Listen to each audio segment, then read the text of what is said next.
Maria Titizian is the managing editor of the online news organization CivilNet, and she joins us via Skype with the latest from Yerevan. So the protesters are saying that's not enough. Why?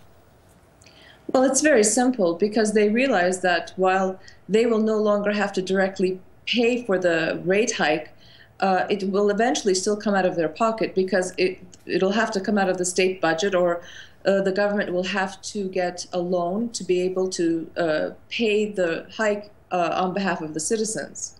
What is it that they really want, the protesters?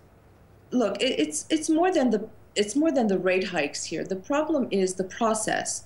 The Russian-managed Armenian electric networks had accumulated massive debt due to poor management, and the Armenian population felt that they were being asked to pay, for the mismanagement of the Russian company, in a country that's suffering tremendously under economic disparity, poor governance in general. So I think that was more than the pay hike itself. It was the process, the lack of accountability, the lack of transparency.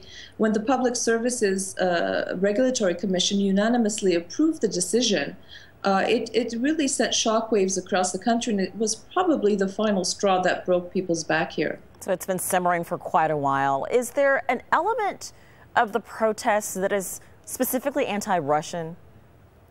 Look, it hasn't been verbalized. The organizers have been very careful to say that this is not a Ukrainian-style Maidan. If you've been following the Russian media and even some in the Ukrainian media, they have been trying to draw parallels.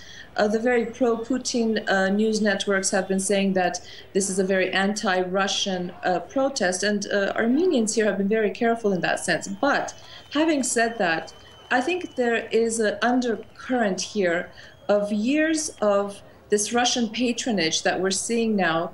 Armenia deciding to join the Eurasian Economic Union, the case of the Russian soldier accused in the slaughter of a family in the second largest city of Armenia, Permyakov, who was not being handed over to Armenian authorities. The fact that